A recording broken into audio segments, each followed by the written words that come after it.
Medieval products that failed completely, but we still use them. In 1004, a Byzantine princess named Maria Argyropylena traveled to Venice to marry Giovanni, the son of the Doge. She brought with her a dowry of silks, spices, and a small, curious implement made of gold. It had 2 prongs. She used it to eat. The Venetians were horrified. Contemporary accounts, filtered through the chroniclers of the day, record that the clergy interpreted her utensil as an affront to divine design. God, in his wisdom, they reasoned, has provided man with natural forks, his fingers. To reject one's fingers was to reject the body God gave you. It was decadent. It was foreign. It was, frankly, weird. When Maria died of plague 2 years later, the moral arithmetic was obvious. The fork had killed her. It was divine retribution for culinary arrogance. The implement was summarily abandoned, dismissed as a sinful, useless, and frankly dangerous affectation. For centuries afterward, even the memory of the fork was treated as a cautionary tale. Europe returned to its fingers. This was the fork's first failure. It would not be the last. The fork re-emerged fitfully over the following centuries, each time meeting fresh resistance. In the 14th century, a few Italian elites experimented with the 2-prong design, primarily for handling sticky, candied fruits. They were mocked. In France, the fork was derided as effeminate. In England, it was unmanly. To use a fork was to announce that you cared too much about food, that you were precious, that you were performing sophistication rather than simply eating. What is fascinating about the fork is that it was, objectively, superior technology. It kept your hands clean. It prevented burns. It allowed you to eat food that was genuinely hot, rather than the tepid gruel that finger-eating necessitated. By every metric of utility, the fork should have won immediately. It did not. The failure of the fork was not a failure of function. It was a failure of social geometry. The fork threatened the existing order of the table, the hierarchy of who touched what, the unspoken codes of communal eating, the very definition of what it meant to be civilized. Medieval dining was not about individual hygiene. It was about shared experience. To insist on a personal prong was to withdraw from the community of hands. The fork finally succeeded, not because the technology changed, but because the culture shifted around it. By the 16th century, Italian merchants had embraced the fork as a marker of Renaissance refinement. Catherine de' Medici brought it to France. By the 18th century, it had crossed the Channel. By the 19th, it was mandatory. Today, the fork is so ubiquitous that we never question its presence. We reach for it without thought. It has migrated from golden decadence to stainless steel every day. But embedded in that time is the ghost of Maria Argyropylena, dying in Venice, her golden implement serving as her epitaph. The fork failed. Then it became inevitable, the boat that would not float. In 1421, Filippo Brunelleschi was already a man who understood failure. He had spent years wrestling with the impossible dome of Florence's Santa Maria del Fiore, a problem so daunting that no living architect knew how to solve it.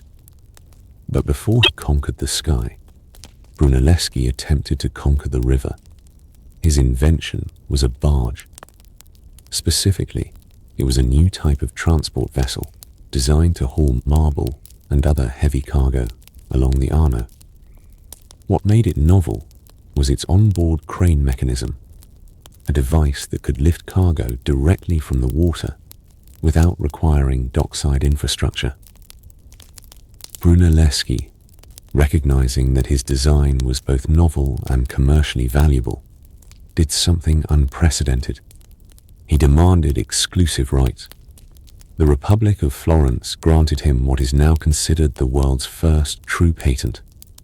3 years of protection, forbidding anyone else from building or operating a similar vessel on Florentine waterways.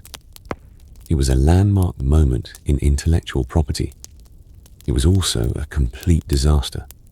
The barge launched. It sank. We do not know the precise engineering failure. Perhaps the crane made it top-heavy. Perhaps the hull design was flawed. Perhaps it was simply a bad day on the Arno. But the result was unambiguous. The ship failed catastrophically. Brunelleschi's patent, the first of its kind, was attached to a product that literally could not stay afloat. The failure of the Badalone, the monster, was total. No subsequent records mention it being salvaged or rebuilt.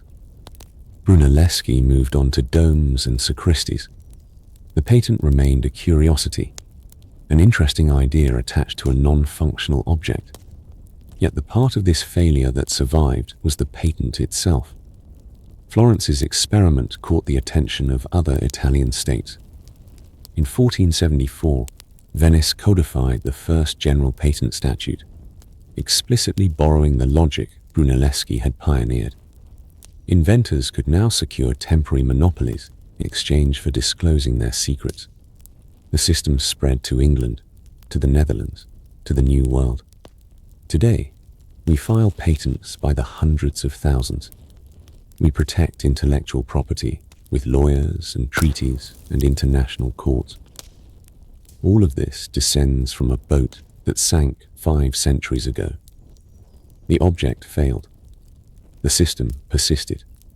The water that would not stay found.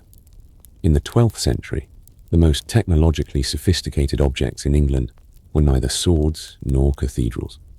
They were ampullae, small, flask-shaped lead vessels, no larger than a child's palm, designed to hold holy water. Pilgrims purchased these ampullae at shrines dedicated to saints like Thomas Becket. They filled them with water tinged with the martyr's blood, or more practically, water that had been in contact with his relics. They wore the ampullae around their necks, suspended by small loops, carrying the thaumaturgic liquid home to their families, their sickbeds, their livestock. The ampulla was, by any objective measure, a terrible container. Lead is soft. It deforms. The archaeological record is littered with ampullae that are corroded, misshapen, incomplete, dented. They punctured. They leaked. They degraded. The holy water, that precious elixir of salvation, seeped out into tunics and pouches, leaving nothing but a stain and a disappointment. Medieval craftsmen knew how to make better containers. They had ceramics. They had glass. They had wood co-opted so tightly it could hold ale for months. But pilgrims did not want ceramic flasks. They wanted lead. The metal itself was part of the talisman, cool to the touch, heavy with significance, bearing the faint sheen of something mined from the earth and transformed by human hand. A better container would have been a lesser relic. The ampulla failed as a vessel, but succeeded as a symbol. Its very fragility was its theology. The water was meant to be distributed, shared, diluted, spread. A perfect seal would have hoarded grace. The leaky ampulla, by dribbling its contents across the English countryside, performed its function precisely by failing at containment. Today, we do not carry lead ampullae, but we still carry small personal containers of precious liquid. We buy water in disposable plastic bottles, purchased at highway rest stops and carried to our desks.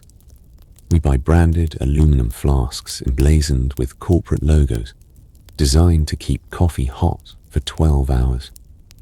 We buy artisanal glass bottles infused with electrolytes and minerals, and the vague promise of alpine purity. Our bottles seal better than medieval ampullae. They do not leak. They do not corrode. But the underlying architecture is the same. The desire to carry a piece of a sacred source with us into the profane world. The ampulla failed at its immediate job. It succeeded at everything else. The smoke that would not stay secret. In the mid-11th century, the Chinese Song government realized they had made a catastrophic error. They had allowed the secret of gunpowder to escape. For decades, the formula had been loosely guarded, a mixture of saltpeter, sulfur, and charcoal, used primarily for fireworks and rudimentary incendiaries. But as the secret migrated westward along the Silk Road, the Song authorities scrambled to contain the damage. They banned the export of saltpeter. They policed the borders. They executed smugglers. It was too late. By 1280, Islamic and European chemists were developing their own formulations. Gunpowder arrived in Europe as a fully formed technology, but it arrived without instruction manuals, without safety protocols, without any of the tacit knowledge that made it reliable. The early European gunpowder industry was a catalogue of failures. First-generation gunpowder was unstable. It degraded in humidity. It separated during transport.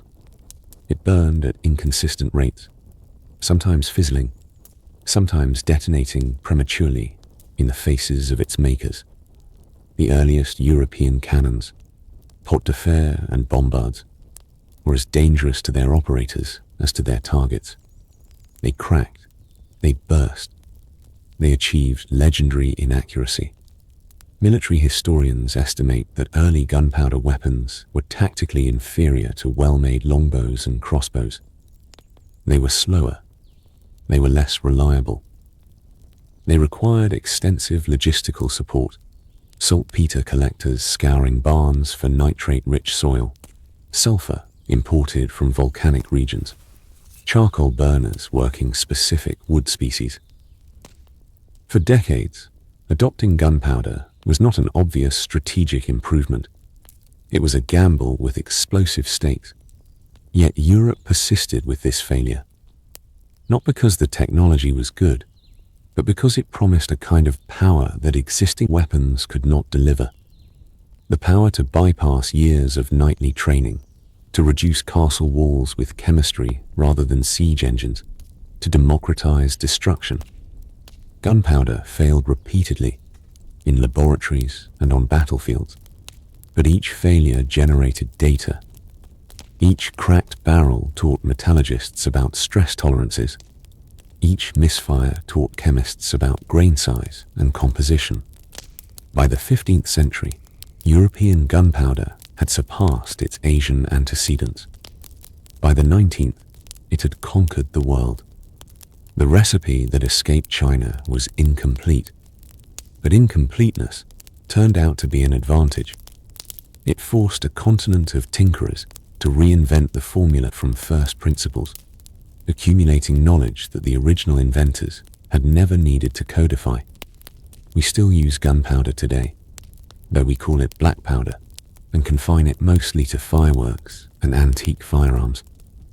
But the part-to-part legacy of that medieval failure is not the powder itself. It is the infrastructure of innovation.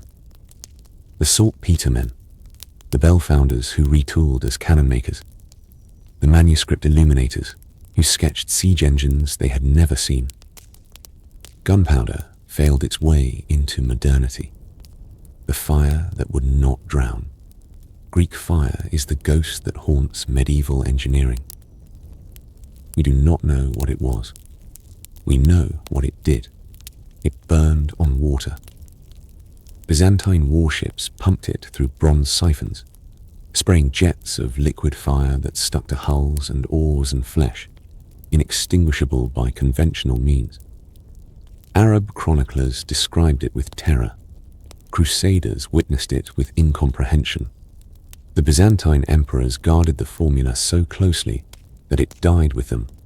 Modern chemists have attempted to reconstruct Greek fire for over a century. We have identified plausible components: naphtha, quicklime, resin, sulfur. We have built prototypes that produce impressive flames, but we have not, by scholarly consensus, successfully reproduced the operational system. This is a different category of failure. Greek fire did not fail in the Middle Ages. It worked spectacularly. It saved Constantinople on multiple occasions. It psychologically crippled opposing fleets. It was, by all accounts, a triumph. But the knowledge of Greek fire failed. It failed to transmit. It failed to survive. It failed to embed itself in guild traditions or technical manuals or apprenticeship lineages. When Constantinople fell, the fire fell with it. Yet the idea of Greek fire never stopped burning. Medieval alchemists spent centuries chasing its formula. Renaissance engineers included liquid fire in their notebooks. Modern naval researchers study Byzantine siphon technology for insights into combustion dynamics. The failure of Greek fire to persist as a working technology has not prevented it from persisting as an aspiration. We still use Greek fire today, not as a weapon, but as a category. It is the benchmark for lost knowledge. It is the proof that technological progress is not linear, that civilizations forget as well as invent, that a thing can be simultaneously a complete failure and an enduring presence. Greek fire exists in the space between what we know and what we wish we knew. The steel that would not be replicated. The bladesmiths of Damascus did not know they were creating a mystery. They forged swords from wood steel imported from India. Crucibles smelted alloys with trace impurities. Vanadium, chromium, molybdenum, that formed microscopic carbide bands when worked at specific temperatures. The result was steel that could hold a razor edge while resisting shattering.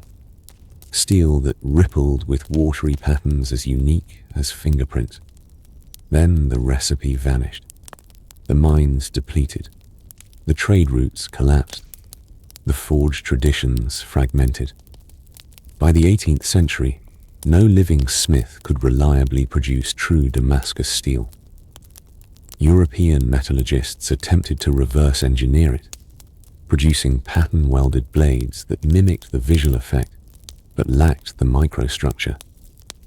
It was not the same. For 200 years, Damascus steel existed as a category of failure. Museums displayed swords that modern science could not replicate. Metallurgists analyzed samples with electron microscopes, identifying the carbide bands, but unable to reproduce them under historical constraints. Every few decades, a laboratory would announce a breakthrough. Every few decades, the breakthrough would prove incomplete. Recently, researchers have made genuine progress. They have identified specific ore sources. They have modeled thermal cycles. They have produced blades that approximate the original microstructure with increasing fidelity. But the complete, repeatable, historically accurate method remains elusive. We still use Damascus steel today. We use it in metallurgy textbooks and museum catalogs and blacksmithing competitions. We use it as a cautionary tale about the fragility of tacit knowledge. The swords failed to survive, but their failure taught us to document our own processes, to archive our recipes, to ask what we might be forgetting even now. The chair that became a desk. In late 18th century Connecticut, an anonymous joiner built a peculiar piece of furniture.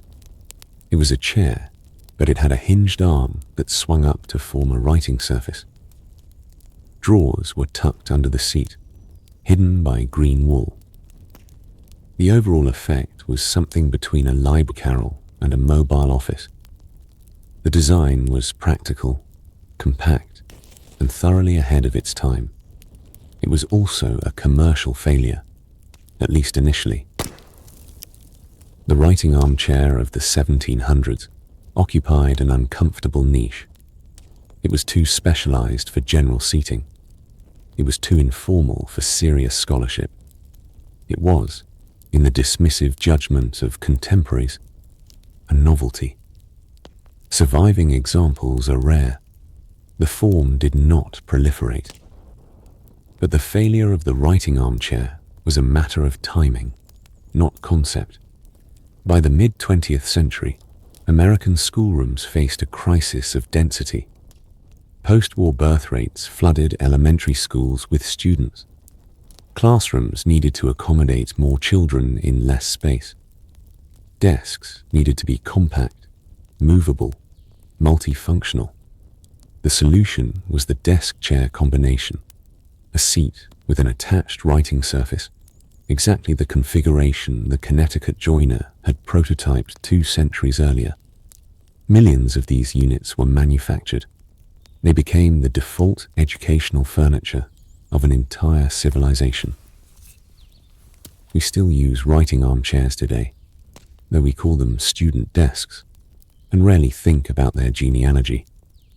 The failed prototype of the 1700s became the ubiquitous standard of the 1950s.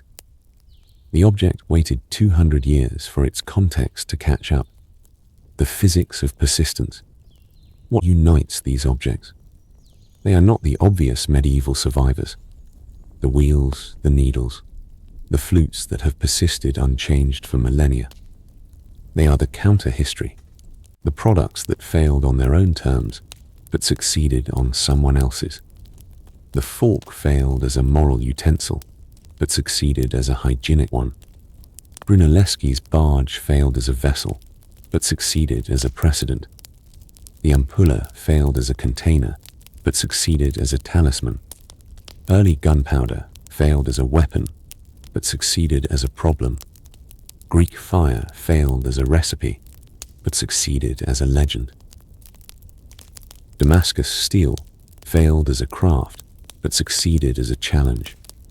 The writing armchair failed as a novelty, but succeeded as a necessity. Each of these objects underwent a kind of technological resurrection.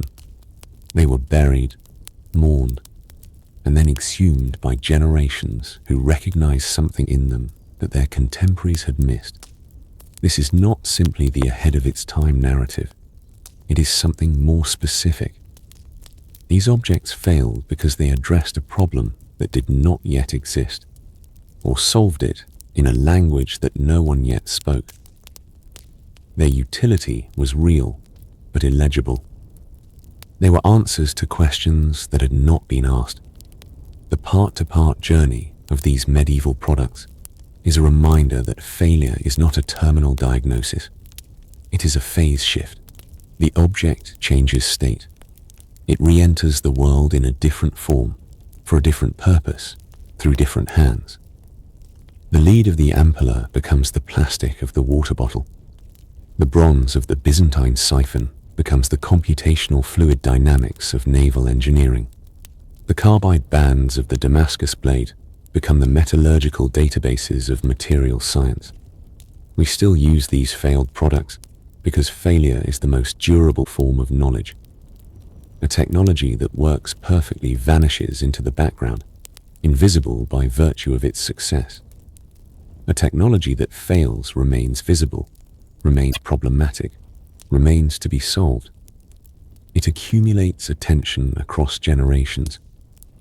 It becomes a tradition of inquiry, the social calculus. The failure of medieval products was rarely technical. It was almost always social. Consider the umbrella. It worked perfectly well. It kept rain off your head.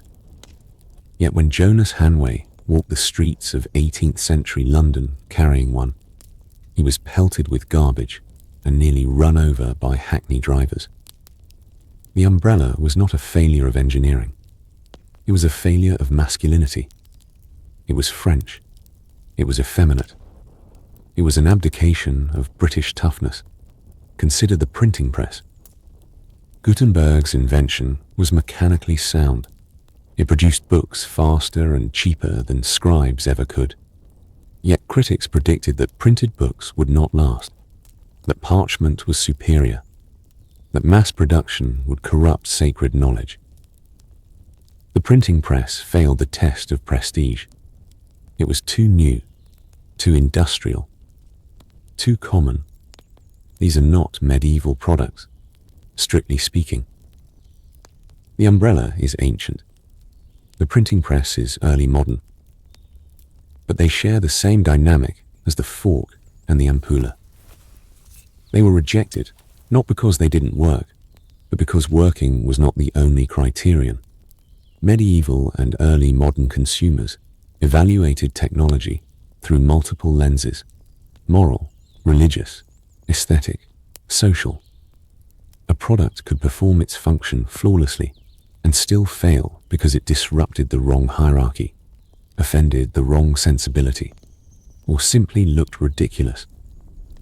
Conversely, a product could be objectively terrible, leaky, unstable, dangerous, and succeed because it aligned with existing beliefs about sanctity, prestige, or tradition. The lesson of these failures is that adoption is not a rational calculus. It is a social negotiation. The fork did not win because people finally recognized its hygienic superiority. It won because the Renaissance redefined refinement, because etiquette manuals codified table manners, because the aristocracy needed new ways to distinguish themselves from the bourgeoisie. The technology was static. The social field shifted. The future of failure. We are still making these products. We are still building ships that sink and patents that protect nothing. We are still forging steel whose secrets elude us. We are still designing chairs that wait 2 centuries for their moment. The contemporary landscape is littered with technologies that are failing right now. Failing spectacularly. Failing in ways that will eventually be recognized as the only way they could have succeeded. Google Glass was mocked, abandoned, and is now quietly re-emerging in industrial and medical applications. Cryptocurrencies oscillate between revolution and farce. Artificial intelligence generates both awe and revulsion. The medieval framework for understanding failure offers a useful corrective. It teaches us to distinguish between the failure of the object and the failure of the context. It reminds us that the most common reason for technological rejection is not technical inadequacy, but social illegibility. We do not know what to do with the new thing, so we declare the new thing broken. But the new thing is patient. It waits in museum storage, in archaeological strata, in patent offices and laboratory notebooks. It accumulates annotations. It acquires partisans. It gradually becomes visible to a generation that has finally asked the question it was designed to answer: the persistence of useless things. There is a particular kind of medieval object that never succeeded at all. Pilgrim ampullae are not manufactured today. Posset pots, those communal drinking vessels for spiced wine and milk, are historical curiosities. Monteith bowls, with their crenellated edges for suspending wine glasses, survive primarily as decorative antiques. Foot warmers, those ceramic slabs filled with hot sand, have been superseded by rubber bottles and electric blankets. These objects are complete failures. They have no direct descendants. They are not still used in any meaningful sense. They persist in museum vitrines and auction catalogues. They persist in the reproduction furniture trade, where Monteith bowls are sold as wine chillers and writing armchairs as library carols. They persist in the shape of the questions we ask about them. What was this for? Why did they make it this way? What did they know that we have forgotten? The persistence of useless things is the final, quiet form of medieval technological survival. These objects do not function, but they instruct. They are the negative space around our current tools, defining by absence what we have chosen to retain. Every technology that succeeded casts a shadow of the technologies that did not. We still use these failures as reference points.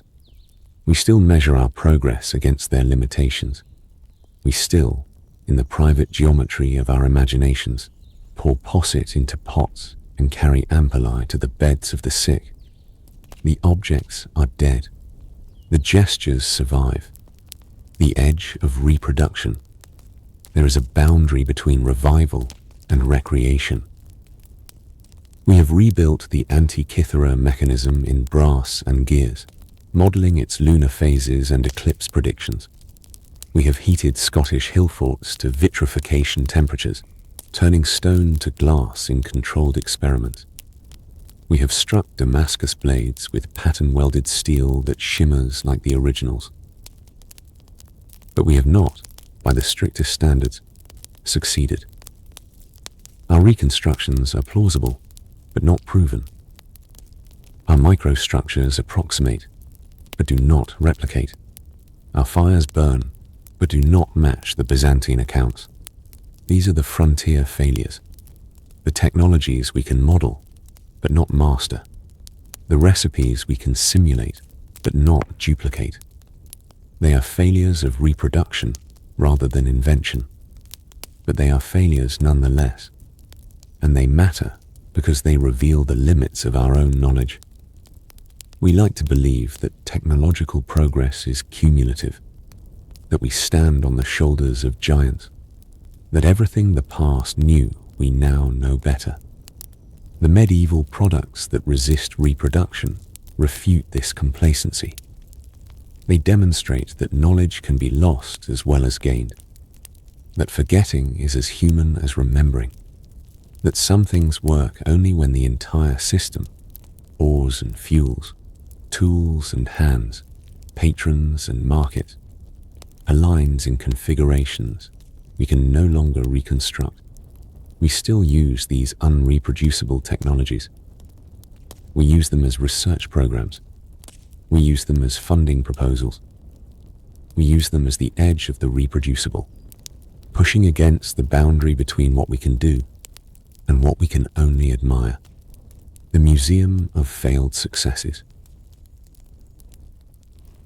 Imagine a museum of medieval failures, not the usual hall of triumphs, the cathedrals, the clocks, the watermills, a different wing, dimmer, filled with objects that did not work the first time, or the second, or the fifth. Here is a golden fork, two-pronged, displayed beside a cleric's condemnation. Here is a sunken barge, reconstructed from patent drawings. Here is a crumpled ampulla, still faintly gleaming with lead corrosion. Here is a cracked bombard, its barrel split by its own discharge. Here is a Damascus blade, its surface rippling with carbide bands we can see but not summon. Here is a writing armchair, waiting 2 centuries for a classroom that did not yet exist. The objects in this museum are failures. Their immediate context rejected them. Their inventors died disappointed. Their technologies dispersed or degraded or simply stopped working. But the museum is crowded. Visitors linger at each case. They recognize something in these failed things. Not the romance of the lost secret, but the patience of the persistent object. The fork that waited 5 centuries for acceptance. The patent that survived the ship it protected. The water that leaked into the earth and blessed it anyway. We still use these medieval products. We use them every time we set a table. We use them every time we file a patent. We use them every time we carry water in plastic. We use them every time we sit down in a classroom and pull the attached desk toward our chest. We use them because failure is not the opposite of success. Failure is the precondition of success. The part that fails is the part that teaches. The part that breaks is the part that improves. The part that sinks is the part that launches the next ship. The medieval world did not know it was building our world. It was just trying to get dinner to its mouth, marble to its cathedral, fire to its enemy's hull. It failed constantly, inventively, magnificently. And we, the heirs of those failures, are still reaching for the tools they dropped, the weight of nothing. There is a particular kind of failure that leaves no wreckage, no cracked hull, no bent tines, no corroded lead. It is the failure of the object that never became an object at all, the idea that remained idea, the prototype that stayed parchment, the dream that dissolved back into the slurry of medieval imagination without ever touching physical form. These are the hardest failures to trace. They left no archaeological stratum. They survive only in marginalia, in patent applications that were never funded, in monastic notebooks where monks sketched machines they would never build. They are the products that failed before they existed. And yet we still use them. The flying monk. His name was Aylmer of Malmesbury, and he was old when he wrote about his youth, sometime around 1010, probably in his 20s, probably on a clear morning with the wind coming from the east. Aylmer attached wings to his hands and feet and jumped from the top of Malmesbury Abbey. He had studied the myth of Daedalus. He had read, in whatever manuscripts his Benedictine library possessed, that flight was possible if one could only replicate the geometry of birds. He had observed the rooks and kestrels that nested in the tower stones, watching how they caught the thermal currents rising from the abbey grounds. He had calculated, as well as an 11th century monk could calculate, the necessary proportion between wingspan and body weight. And then he had built. We do not know what his wings were made of. Probably wood, probably fabric, linen perhaps, or wool treated with wax or resin, probably cords and straps to secure the apparatus to his arms and legs. The chronicler William of Malmesbury, writing a generation later, described the construction in frustratingly brief terms. He fitted wings to his hands and feet. What we know is this: Aylmer launched. He flew. The Chronicle records that he travelled the distance of a stadium, roughly 200 meters. He remained airborne, navigating by some combination of wind and will, until the turbulence of the air and the weight of his own fear caused him to fall. He broke both legs. He limped for the rest of his life. He told William, before his death, that he had omitted one crucial feature: a tail. If only he had built a tail, he believed, he could have controlled his descent and landed safely. Aylmer's flying machine was a complete failure. It never flew again. It was almost certainly dismantled, repurposed, burned for firewood. No subsequent medieval aviator is reliably recorded as replicating his experiment. The technology died with his crushed legs, but we still use Aylmer's wings. We use them every time an aerospace engineer sketches a vertical stabilizer. We use them every time a child runs down a hill with arms outstretched, imagining lift. We use them every time a paraglider checks the stitching on their canopy before launching from an alpine ridge. The failure of Aylmer's flight was not the failure of the idea. It was the failure of the materials, the failure of the launch platform, the failure of the empirical method that could not yet measure lift coefficients or center of gravity. The idea itself, that humans could fly if they properly imitated birds, was not wrong. It was simply premature. Ilmer identified the tail problem.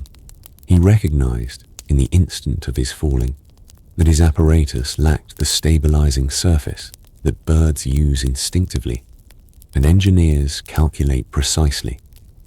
He could not solve the problem because he lacked the mathematical tools, the material science, the wind tunnels, the accumulated centuries of incremental correction. But he framed the problem correctly. We still use that framing. Every aircraft with a horizontal stabilizer is a descendant of Aylmer's broken legs, the knight who read himself. Geoffrey Chaucer was a customs officer before he was a poet. In the 1370s, he worked in the Port of London, auditing wool exports and wine imports, tracking the flow of commodities through the most congested harbour in England. He handled documents constantly: bills of lading, customs declarations, letters of credit, royal writs. He watched the same information circulate through multiple hands, copied imperfectly, stored dangerously, retrieved laboriously, and he concluded, somewhere in the margins of his official duties, that the existing system was failing. Chaucer proposed, in a fragmentary document preserved among his minor works, a new kind of instrument. He called it, in his peculiar orthography, an instrument for making of writs and records by former of a whale. It was a rotating device, perhaps a series of nested discs, perhaps a cylinder mounted on a spindle, inscribed with standardized legal phrases. By rotating the appropriate segment, a clerk could assemble a complete document without copying each word by hand. The description is maddeningly vague. Scholars have debated whether Chaucer was describing a simple reference tool, a proto-typewriter, or something closer to a printing press. The instrument was almost certainly never built. No archaeological trace survives. It exists only as an idea, sketched in a bureaucrat's notebook between port inspections. Chaucer's wheel failed. It was never manufactured, never adopted, never even prototyped. It remains a hypothetical machine, a literary curiosity, a footnote in the career of a poet. But we still use Chaucer's wheel. We use it every time we select a phrase from a drop-down menu. We use it every time we insert a boilerplate clause into a contract. We use it every time we cut and paste text from one document to another. The wheel was an interface for assembling standardized language from modular components. It was the medieval ancestor of the text expander, the template library, the predictive keyboard. Chaucer recognized that legal and administrative writing was not creative composition. It was recombination. The same phrases appeared in identical configurations across thousands of documents. The labor of copying them was wasted labor. The errors introduced by manual transcription were unnecessary errors. The solution was not better scribes, but better technology. A machine that stored the reusable parts and assembled them on demand. We have built that machine many times over. We have built it in software and firmware and hardware. We have miniaturized it into the predictive text algorithms of our smartphones.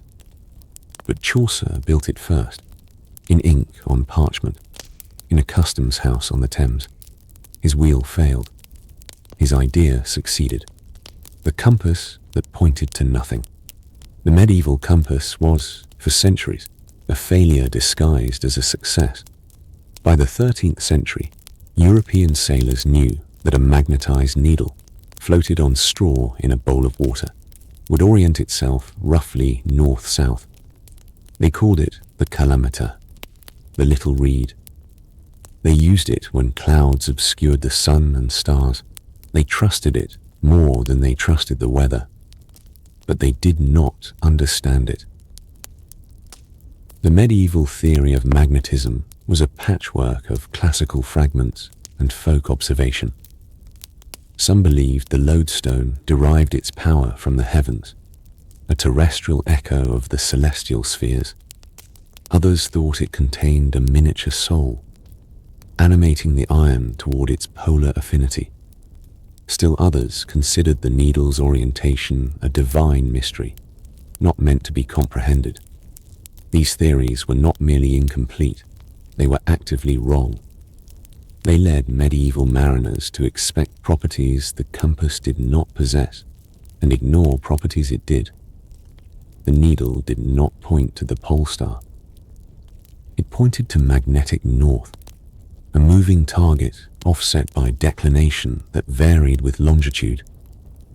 Medieval sailors, unaware of this variation, routinely misestimated their positions. They ran aground on coasts they thought were leagues away. They missed harbors they thought were directly south. The compass was a failure of theory. It worked well enough to encourage continued use, but not well enough to prevent systematic error. It generated confidence and catastrophe in equal measure. Yet the medieval mariner, staring at his floating needle, was asking the right question. Not, what is magnetism? But, where am I? The compass could not answer that question alone. It required a framework: latitude, longitude, magnetic declination, accurate charts that would not exist for centuries. We still use the medieval compass, not the bowl of water and straw, but the orientation it enabled. Every GPS satellite triangulating position from orbital atomic clocks is a descendant of that floating needle. Every smartphone displaying a blue dot on a digital map inherits the medieval conviction that location can be determined, that the Earth is mappable, that the invisible forces of the planet can be harnessed for navigation. The compass failed to deliver what it promised. It promised certainty. It delivered approximation. It promised the pole. It delivered declination. But the promise itself, the audacious claim that a piece of iron could tell you where you were, was not a failure. It was prophecy, the alphabet that would not catch. In 1392, a Breton monk named Paul Leroux completed a manuscript that should have changed the world. It was a grammar, but not the usual Latin primer. It was a grammar of Breton, written in Breton, using a phonetic orthography that Leroux had developed specifically for the purpose. He had mapped the sounds of his native language onto modified Latin characters, adding diacritics and ligatures to represent phonemes that Latin did not possess. He had compiled vocabulary lists, verb conjugations, sample dialogues. He had, in effect, invented a writing system for a language that had never been systematically written. The manuscript was ignored. Breton was the language of peasants, fishermen, and parish priests. The literate elite wrote in Latin or French. A Breton grammar served no administrative purpose, no commercial purpose, no ecclesiastical purpose. It was a labor of love, a monument to vernacular pride, and a complete commercial and cultural failure. Leroux's manuscript was copied a few times, distributed among sympathetic clerics, and then largely forgotten. It survives in two partial copies, archived in Rennes and Paris, consulted primarily by linguists and historians of literacy. The orthography he devised was never adopted. Breton continued to be transmitted orally, written sporadically in inconsistent ad hoc spellings, until the 20th century revival movements created new standardized forms unrelated to Leroux's system. By every measure that matters in the history of technology, Leroux's alphabet failed. It did not diffuse. It did not influence. It did not persist. But we still use Leroux's alphabet. We use it every time we add an accent to a French E or a German O. We use it every time we type an N on a Spanish keyboard, or a C in Portuguese. We use it every time we encounter a transliterated word from a non-Latin script, Cyrillic, Arabic, Devanagari, rendered in modified Roman characters.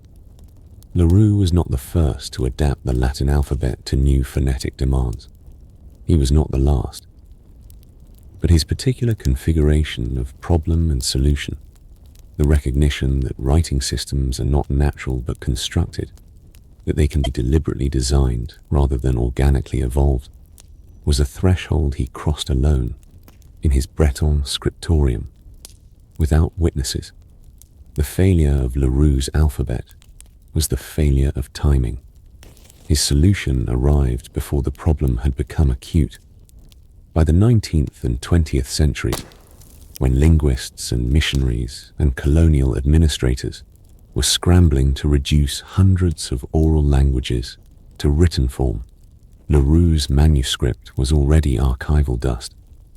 But the template he had created, analyze phonemes, assign characters, standardize orthography, was rediscovered independently by generations of subsequent inventors. The alphabet failed. The methodology succeeded. The clock that could not agree. The medieval clock was a machine that failed every day. Not because it stopped, because it contradicted itself. Before the 14th century, European timekeeping was plural. Monasteries kept canonical hours: matins, lauds, prime, terce, sext, none, vespers, compline, whose length varied with the seasons. A summer prime hour was longer than a winter prime hour, because the daylight period was divided into 12 equal segments, regardless of actual duration. Mechanical clocks, imported from the Islamic world and adapted by European craftsmen, measured equal hours regardless of season. The two systems could not coexist. When the first public clocks appeared in Italian cities in the 1330s, they displayed equal hours.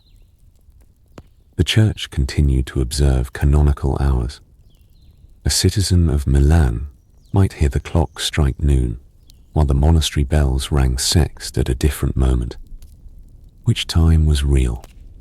The mechanical clock was a technological success. It kept consistent time. It regulated markets and civic life. It synchronized labor and commerce.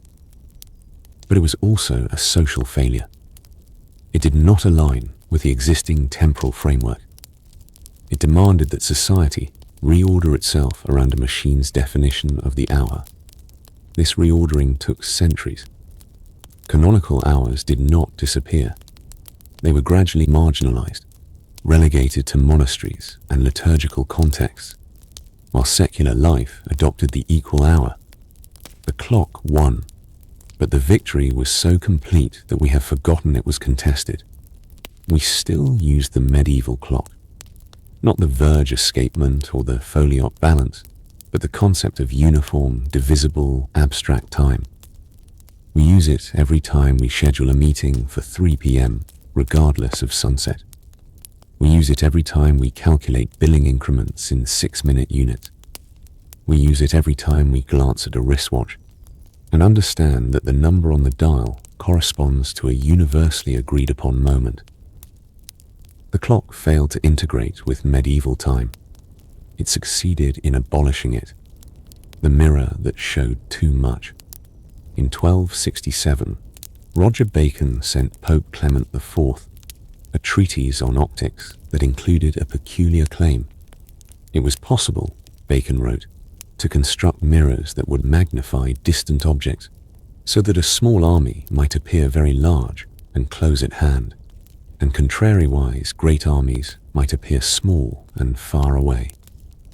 He described lenses arranged in combination, tubes that concentrated light, surfaces that bent vision. He did not claim to have built such instruments. He claimed only that they were theoretically possible. Bacon's optics were a failure of execution.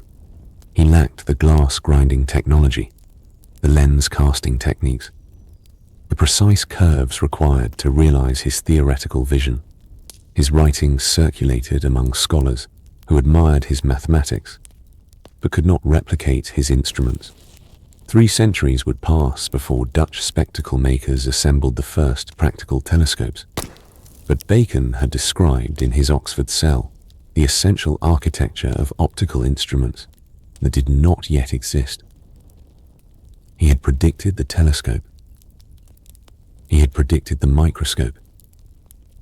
He had predicted, in his speculation about making small armies appear large, the entire apparatus of visual prosthesis that would transform astronomy, biology, and warfare. We still use Bacon's mirrors. We use them in orbital observatories and surgical theatres. We use them in smartphone cameras and cinema projectors. We use them every time we look at an image that has been magnified, clarified, or otherwise mediated by curved glass. Bacon's optics failed because they were impossible. Then they became inevitable. The rhetoric of failure. There is a pattern here, recurring across centuries and technologies. The failure is never total. Something survives. Something propagates. The object dies, but the idea metastasizes, attaching itself to different substrates, different contexts, different generations of problem solvers who recognize in the failed prototype a solution to a problem they did not know they had. Ilma's tail becomes the horizontal stabilizer. Chaucer's wheel becomes the text template. The medieval compass becomes GPS. Leroux's alphabet becomes Unicode. The equal-hour clock becomes coordinated universal time. Bacon's lenses become the Hubble Space Telescope. The part that fails is the part that is bound to its moment. The wooden frame, the parchment disc, the bowl of water, the iron needle, the manuscript page, the verge escapement, the hand-ground glass. These are the components that age, degrade, and become obsolete. The part that survives is the part that is not bound to any moment. The insight, the orientation, the question, the aspiration. These are the components that migrate across media and centuries, finding new embodiments whenever the material conditions align with their demands. We call this progress. We call it innovation. We call it the forward march of technology. But the medieval experience suggests a different metaphor. Not a march, a salvage operation. Each generation scavenges the failures of its predecessors, extracting usable components from the wreckage of abandoned projects. The tail from the crashed glider, the wheel from the unbuilt typewriter, the lens from the unfocused telescope, the hour from the contested clock. We build our world from the debris of worlds that did not work, the inventory of ghosts. What else lies in the medieval archive of failure?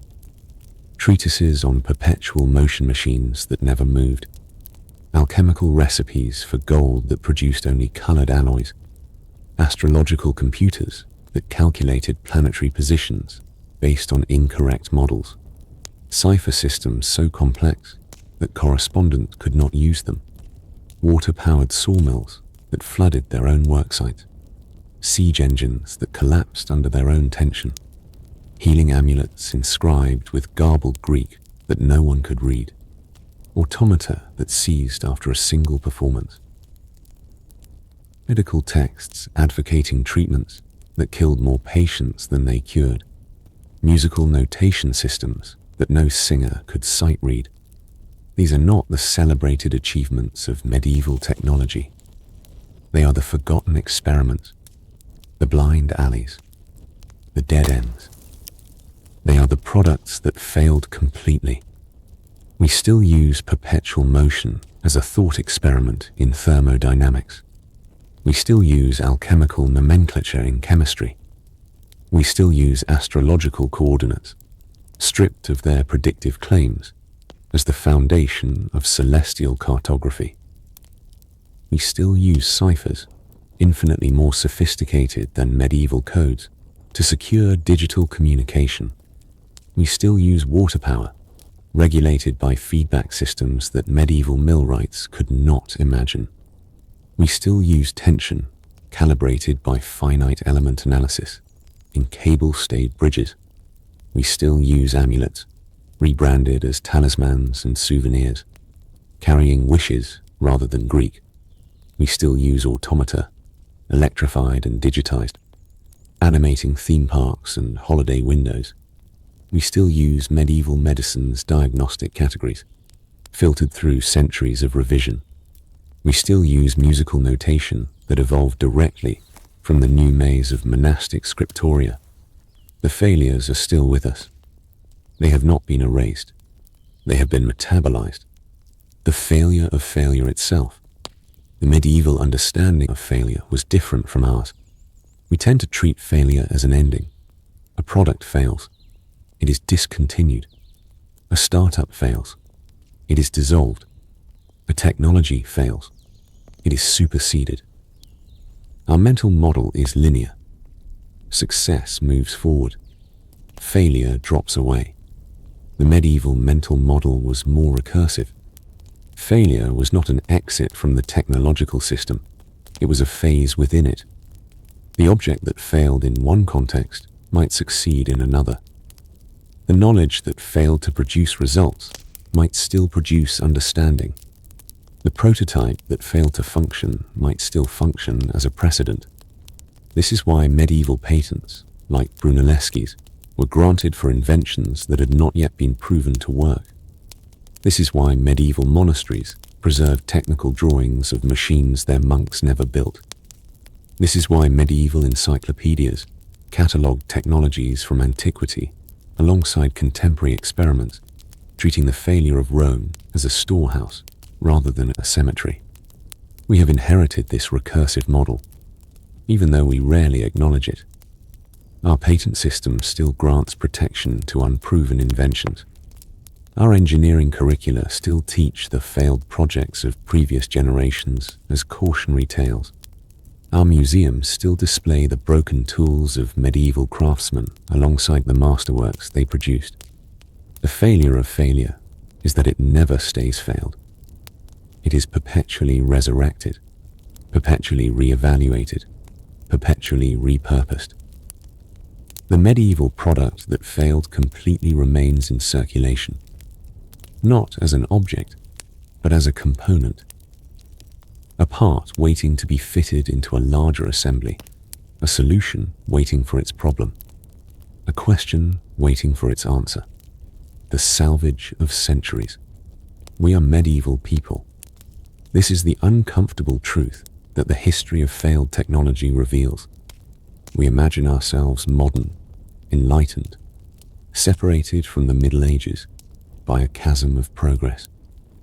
We imagine that we have left behind the superstition and stagnation, the mud and the plague, the lead ampullae and the golden forks.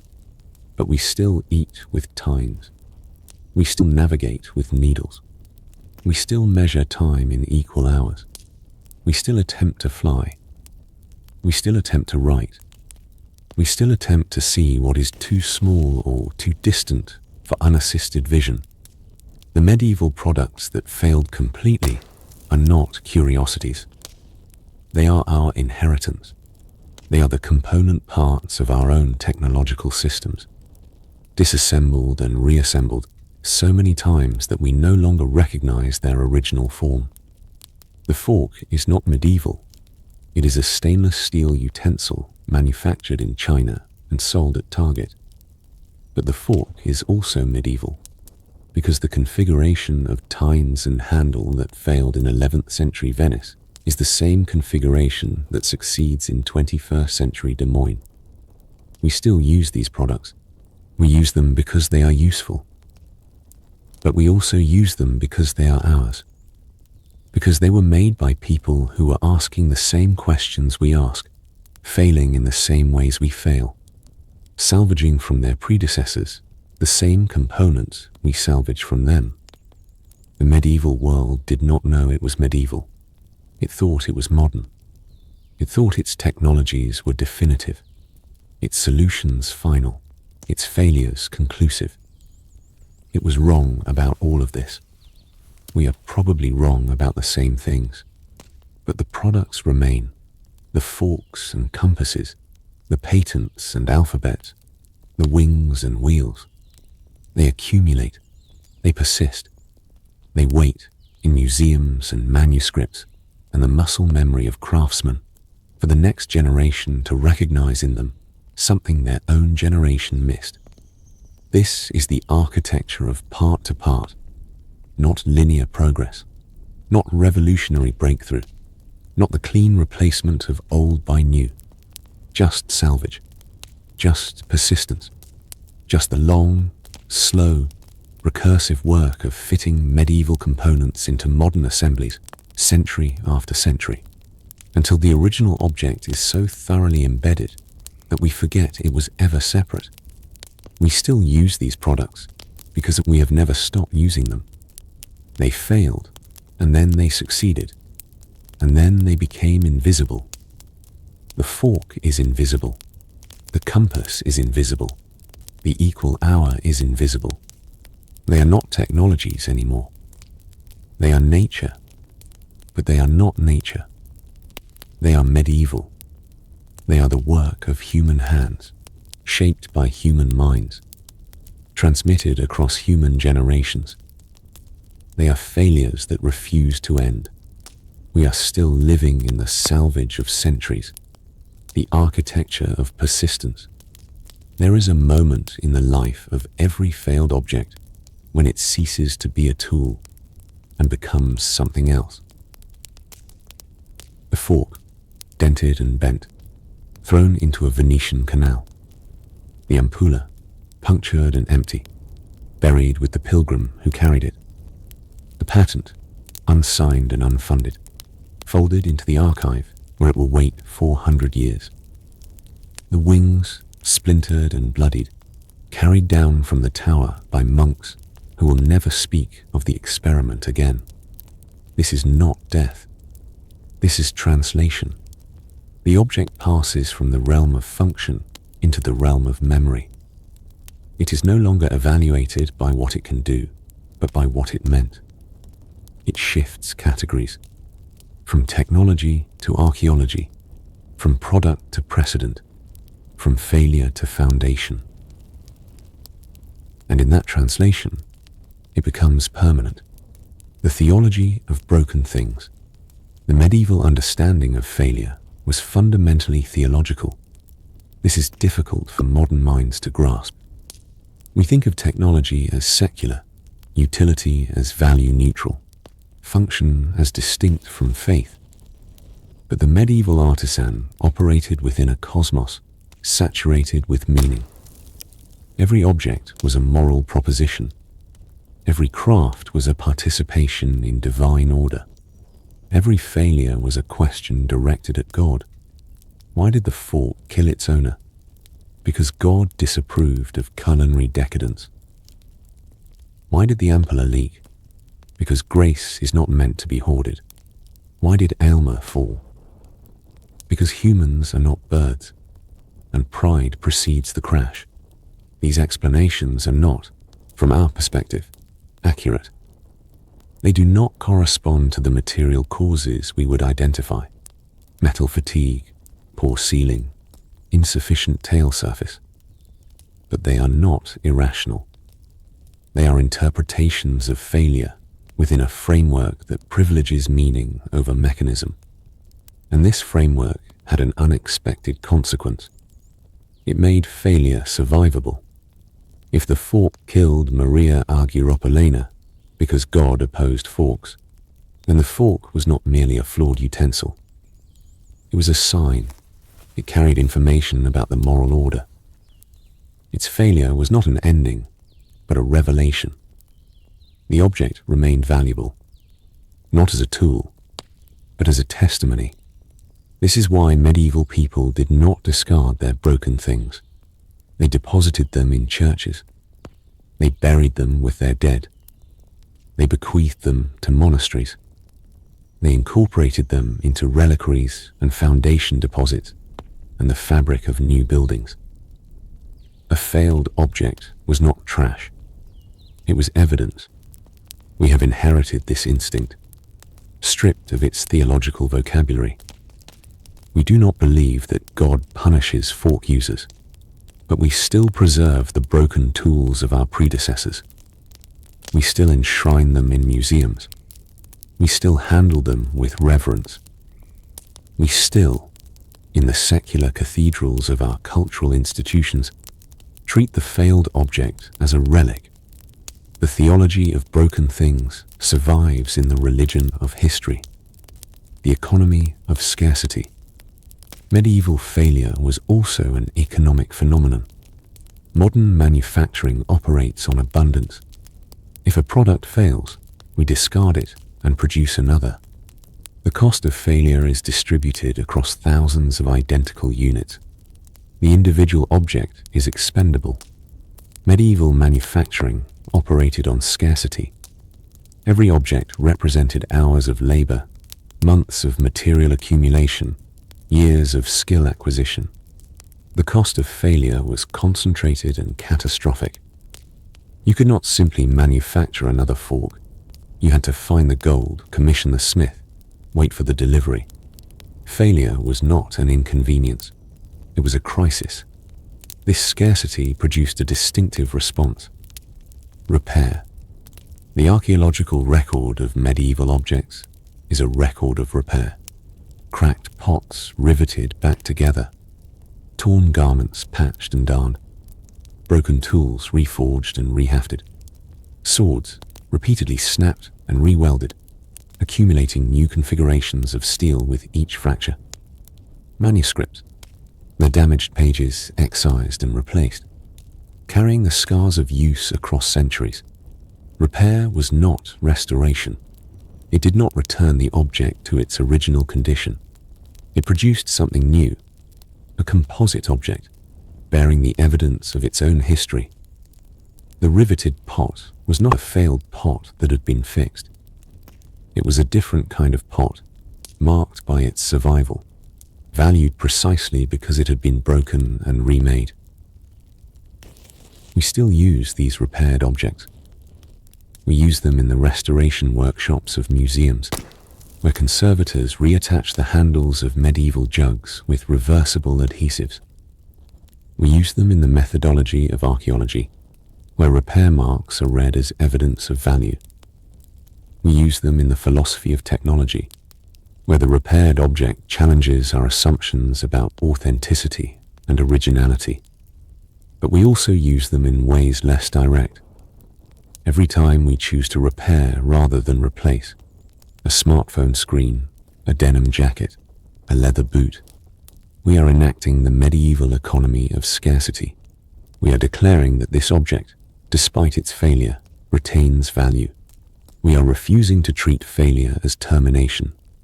The repair is the persistence of the broken thing, the grammar of obsolescence. There is a particular kind of medieval object that fails not because it breaks, but because it is superseded.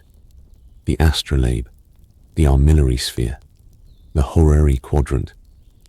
These instruments were, in their moment, triumphs of computational technology. They calculated planetary positions, predicted eclipses, determined the hours of prayer. They were precise, portable, and beautiful. Then they became obsolete. The astrolabe did not stop working. It did not corrode or crack or lose its calibration. It continued to perform its calculations with the same accuracy it had always possessed. But the need for those calculations evaporated. Mechanical clocks provided universal time. Printed ephemerides replaced celestial computation. The Copernican model rendered the Ptolemaic assumptions of the astrolabe's rites archaic. The astrolabe failed by succeeding. It solved its problem so completely that the problem itself dissolved. It became a solution in search of a question. We still use astrolabes. We use them in the history of science, where they are studied as artifacts of medieval cognition. We use them in decorative arts, where their intricate engraving adorns walls and jewelry. We use them in educational settings, where they are reconstructed to demonstrate pre-modern astronomy. We use them in the metaphorical vocabulary of technology criticism, where the astrolabe problem describes innovations that persist beyond their context. But the astrolabe also persists in less visible forms. Its computational logic, the analog mapping of celestial motion onto rotating components, survives in the planispheres of amateur astronomers. Its design principles, the combination of functional precision and aesthetic refinement, survive in contemporary instrument making. Its cultural position, the instrument as status object, as demonstration of learning, as bridge between mathematics and craft, survives in every luxury watch and precision tool. The astrolabe failed. It also never stopped succeeding. The ecology of misunderstanding. Some medieval products failed because they were misunderstood. The magnetic compass, as we have seen, was misinterpreted for centuries.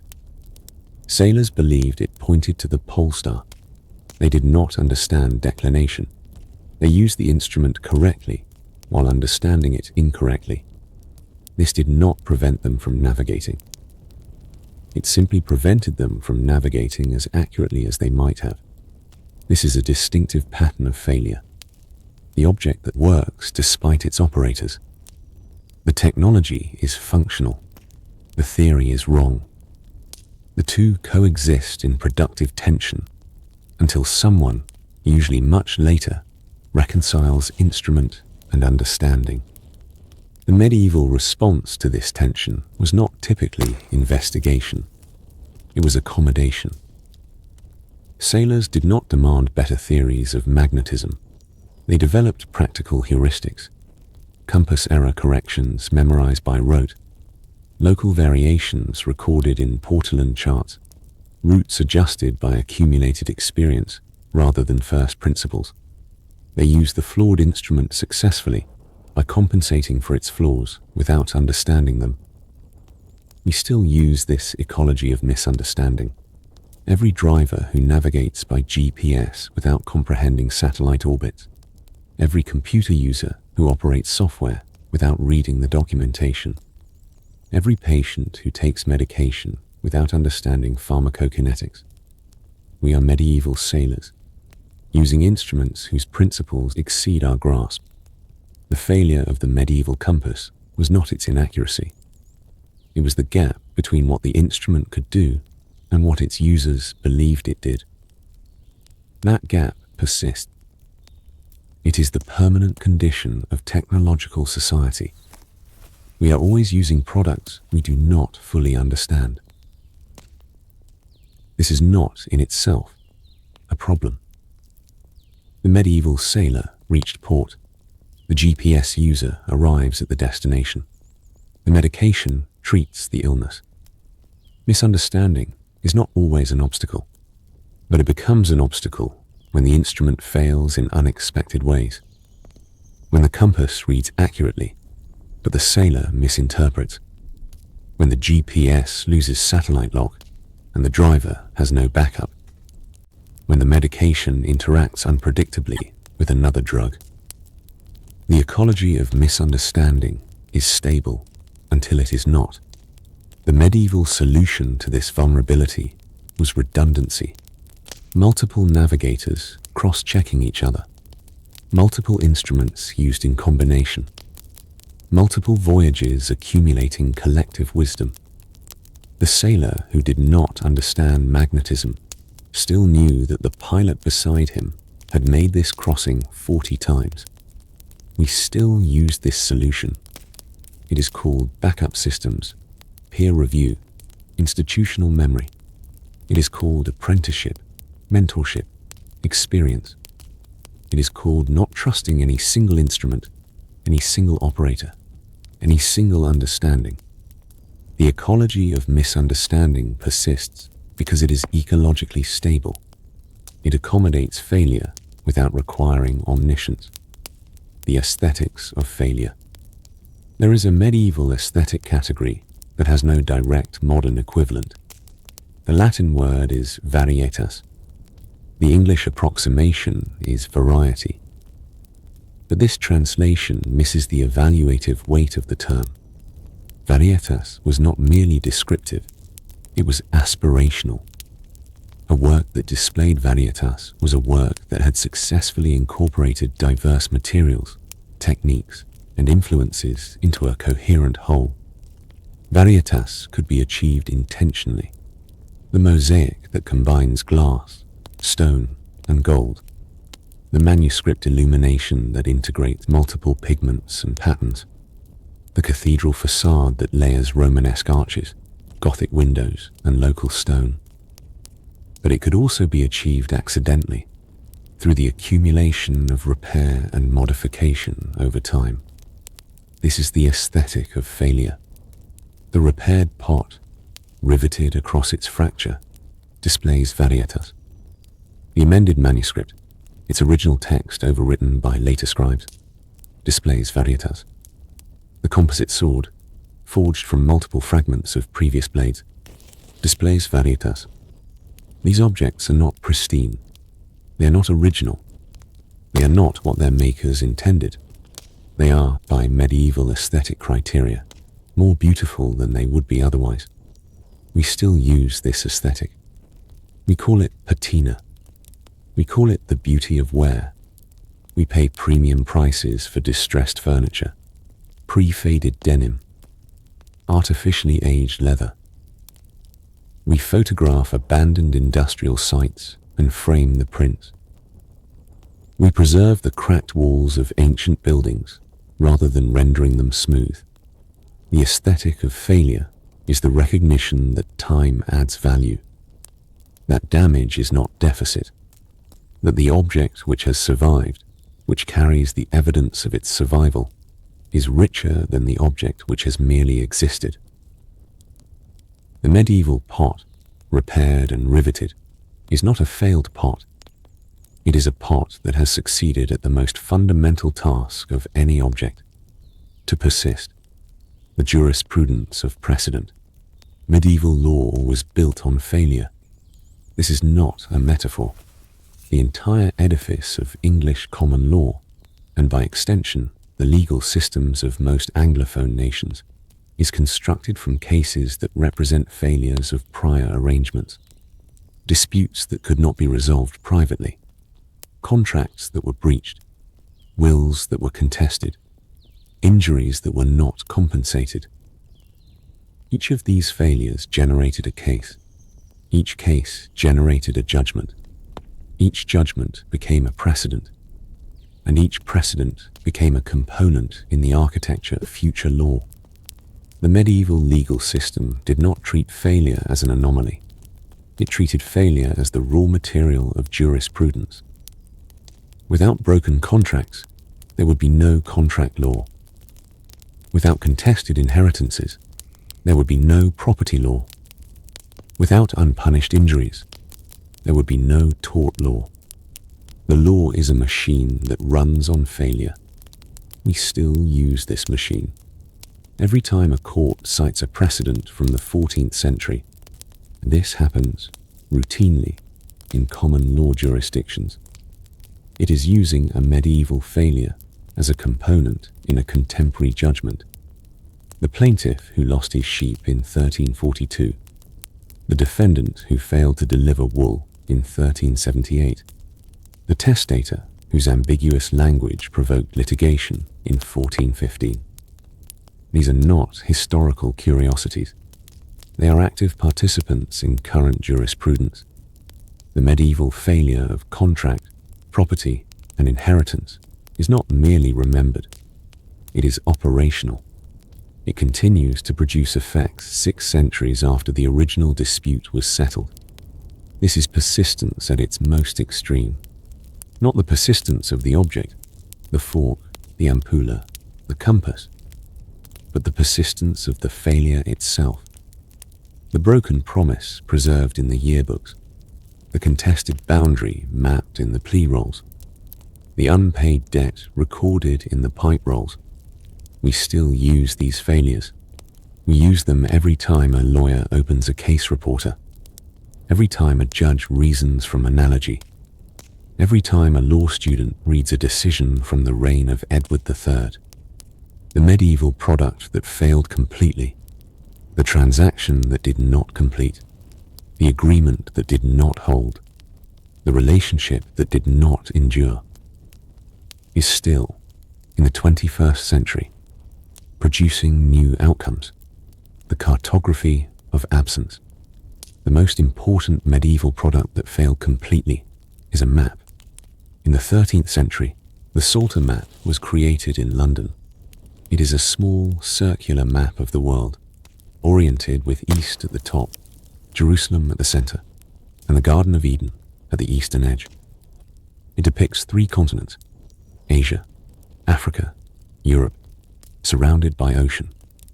It is beautiful, meticulous, and by any modern standard, catastrophically wrong. The Psalter map does not represent the Earth as it actually is. It does not depict accurate coastlines, correct proportions, or verifiable locations. It is not a tool for navigation. It is a tool for theology. The Psalter map and the hundreds of medieval mappamundi like it failed as geography. They could not guide a traveler to Rome or Jerusalem or Santiago. They could not inform a merchant about the routes of the Silk Road. They could not provide the spatial orientation required for practical movement. But they succeeded as something else. They succeeded as diagrams of meaning. They showed not where the world was, but what the world was. A cosmos with Jerusalem at its heart, a creation bounded by divine order, a history unfolding from Eden to judgment. We still use these failed maps. We use them in art history, where they are studied as visual artifacts of medieval cosmology. We use them in intellectual history, where they are read as texts about medieval concepts of space and time. We use them in theology, where they are interpreted as expressions of Christian salvation narrative. But we also use them in ways less direct. Every time we draw a diagram to explain a concept rather than to represent physical reality, every time we prioritize meaning over accuracy, every time we choose a schematic over a photograph, we are using the cartography of absence. The Psalter map failed to show us where we are. It succeeded in showing us who we are. The archive of incompletion.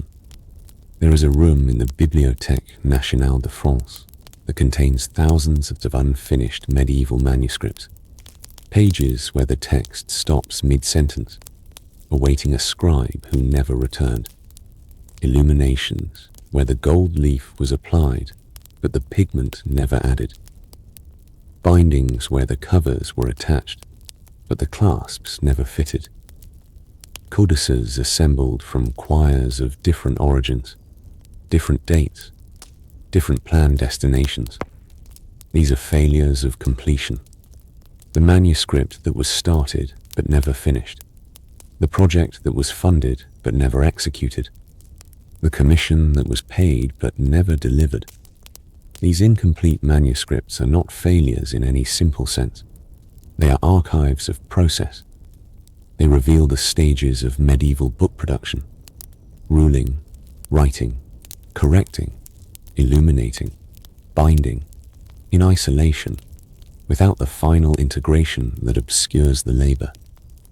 They show us how things were made by showing us what happens when making stops. We still use these incomplete objects. We use them in codicology, where the unfinished manuscript is a primary source for reconstructing workshop practices. We use them in conservation, where incomplete projects provide evidence of historical materials and techniques. We use them in pedagogy, where students can trace the scribe's hand across pages that were never completed.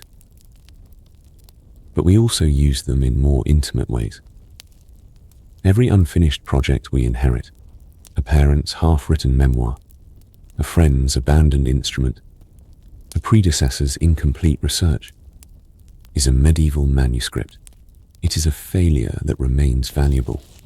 It is a product that failed completely and persists nonetheless.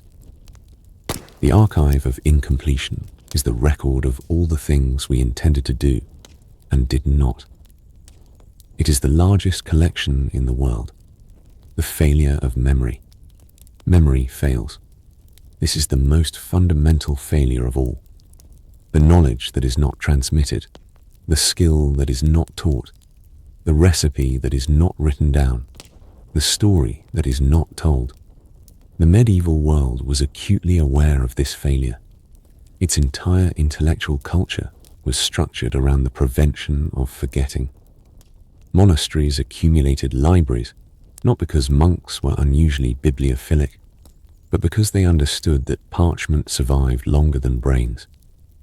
Universities codified curricula, not because scholars agreed on everything, but because they recognized that oral tradition drifted with each generation.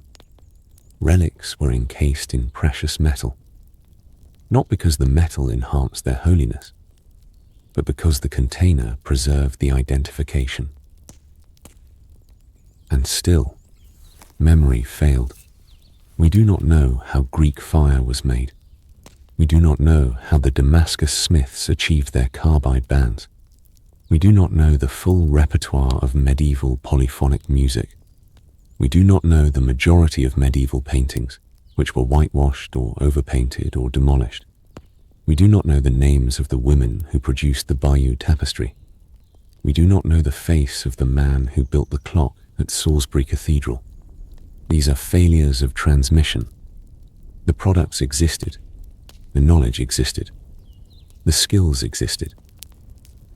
And then they did not.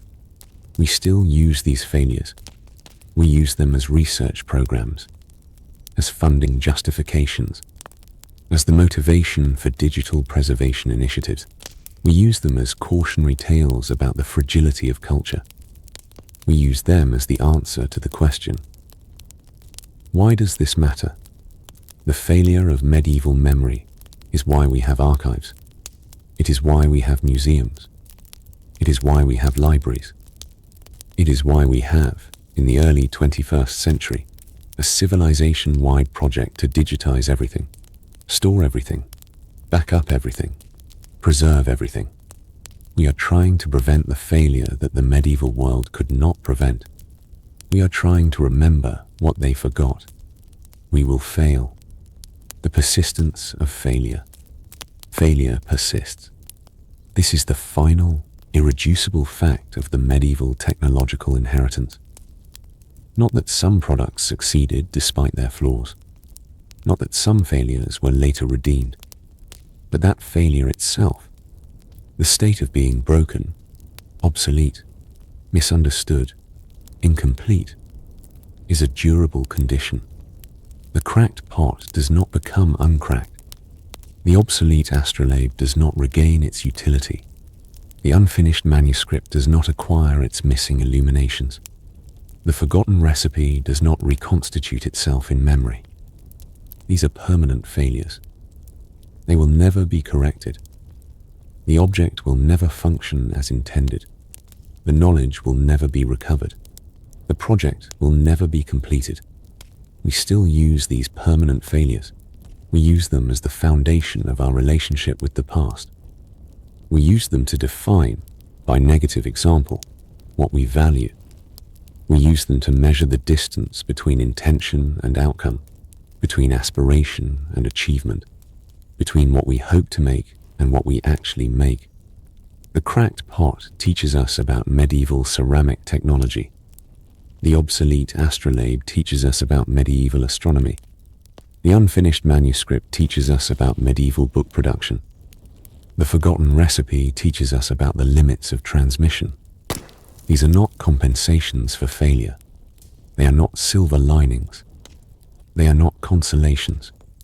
They are the failure itself, persisting, the weight of centuries. There is a scale on which we measure the persistence of failed objects.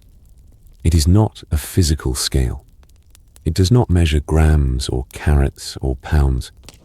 It measures the accumulation of time, the density of attention, the pressure of successive generations handling the same artifact, reading the same text, asking the same questions. The fork that Maria Argyropoulos brought to Venice in 1004 is not heavy. It is gold. It weighs perhaps 50 grams. But the centuries that have passed over that fork, the condemnations, the reconsiderations, the adoptions, the ubiquity, have added a weight that cannot be measured in grams. The ampulla that leaked holy water across the tunic of an English pilgrim is not heavy. Lead is dense, but the vessel is small. It weighs less than a modern smartphone. But the prayers that accompanied it, the hopes that were invested in it, the faith that it carried despite its failure, these have accumulated a mass that cannot be measured in kilograms. The wings that Aylmer of Malmesbury attached to his hands and feet are not heavy. Wood and fabric and resin. A young man's weight, distributed across 2 spans. But the centuries of flight that followed, the gliders and biplanes and jets and rockets, have pressed down on those splintered frames with the weight of all the skies they opened. We still use these products. We use them because they are heavy, not with their own substance, but with the centuries of attention that have accumulated around them. They have become dense with meaning. This is the final transformation of the medieval product that failed completely. It becomes a repository. It becomes a vessel. It becomes a reliquary, not for the bones of saints, but for the aspirations of the dead. We handle these objects carefully. We know that they are fragile. We know that they are irreplaceable.